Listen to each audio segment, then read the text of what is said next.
Hello from Base Camp at the Big House, and welcome to Wisdom Trek. This is Guthrie Chamberlain, your guide to wisdom. This is day 3 of our trek, and we will continue to investigate the tools needed for successful wisdom trek. As I mentioned in prior episodes, I'll strive to be transparent and authentic in all of our podcasts. I welcome you into our camp and trek, and thank you for joining us today. Now, I may not always present a perfect podcast, but I will provide you with valuable content in an excellent manner.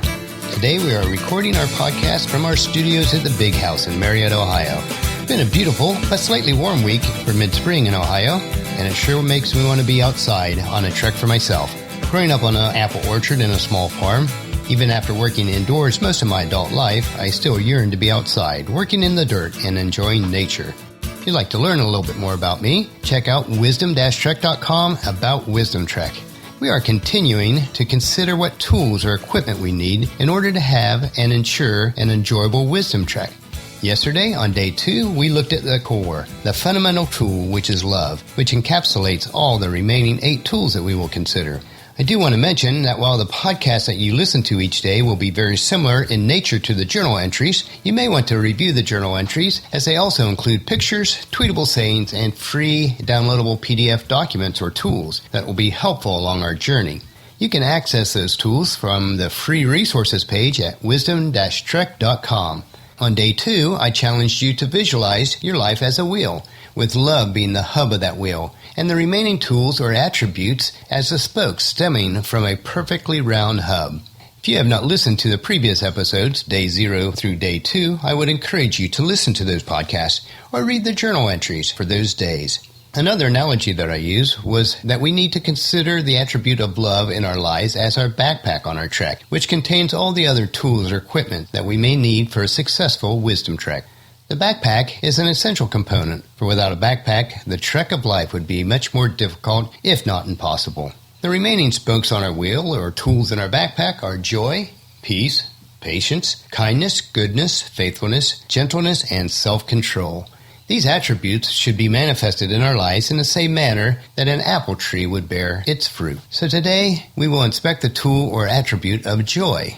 Joy is a deep, abiding, internal sense of satisfaction, even when all conditions are not perfect and life at times is out of control.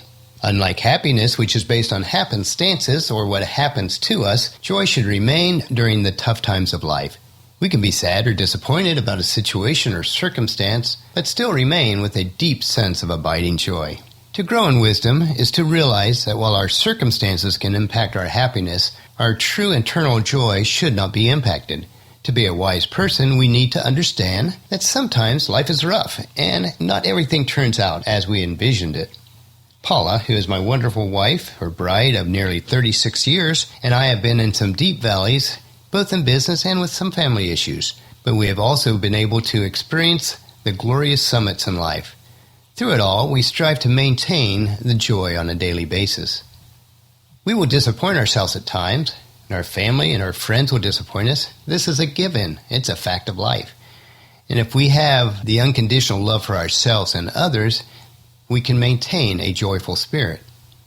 Love is the hub that securely holds the spoke of joy in place. In our second analogy of love, it is the backpack that securely holds and protects our joy so that we will always have it with us on our trek of life. Whenever possible, I like to understand the root meanings or definitions behind words. One that is related to joy would be to enjoy or enjoyment. Those words indicate that we are infused with joy, that joy is part of who we are. Joy should be grafted into us, and external issues cannot tear the joy from the fabric of our lives. It reminds me of growing up on our orchard when we would graft apple trees. The grafted limb would become part of the tree stalk and start bearing fruit that was actually better than the original tree stalk. Once the graft takes hold, it cannot be torn off. And joy should bear fruit in our lives. It is the result of having God's Spirit residing in us. It has been grafted into our basic nature and should make us better than we would have been on our own. Joy gives us the strength to carry on, even when we may not feel like it. As I consider the wisdom that I gain in my faith walk, an example comes to me from the Old Testament and the prophet of Nehemiah. He was the governor of the city of Jerusalem when the walls were being rebuilt after exile. we see him encouraging those under his charge to go out and celebrate by serving those who had nothing prepared. And we can find this in chapter 8, verse 10. We read, "Go and celebrate with feast of rich food and sweet drinks, and share gifts of food with people who have nothing prepared. This is a sacred day before the Lord. Don't be dejected or sad, for the joy of the Lord is your strength." If we have joy as an essential attribute in our lives, we should have the strength to carry on. There's another word that is tied to joy, and that is called rejoice. This is an action word that indicates joy is a choice. Each day we need to take this action. We need to choose to be joyful or full of joy, regardless of the circumstances that we may be experiencing on that particular day. As we continue our analogy of preparing for our daily trek, each day we will need to make a conscious decision that we pick up and put on our backpack, which is love. And we need to choose to put the tool of joy in our backpack at the beginning of each new day. We need to choose to always be full of joy in the Lord. I will say it again, rejoice, which is Philippians 4:4. Or as the psalmist put it in Psalms 118:24, "This is the day that the Lord has made. We will rejoice and be glad in it."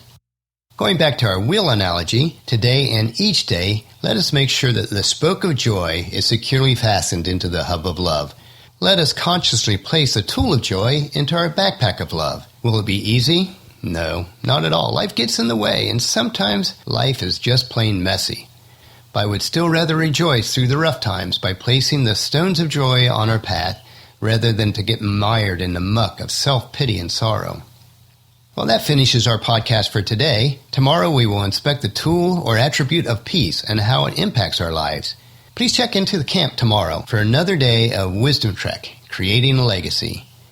I encourage you to leave a discussion topic, comment, suggestion, or question in the comment form on wisdom-trek.com/day2, or email me at Guthrie, Guthrie, @venturecg.com.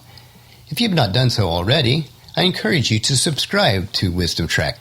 You can do this through iTunes, Stitcher, or Android, and these subscribe buttons are located on wisdom-trek.com on each day's episode.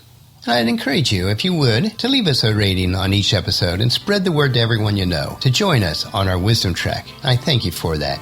As we trek together, let us always live abundantly or fully, love unconditionally, listen intentionally, learn continuously, lend generously, lead with integrity, and leave a living legacy each day. Well, this is Guthrie Chamberlain reminding you to keep moving forward, enjoy the journey, and create a great day. See you tomorrow.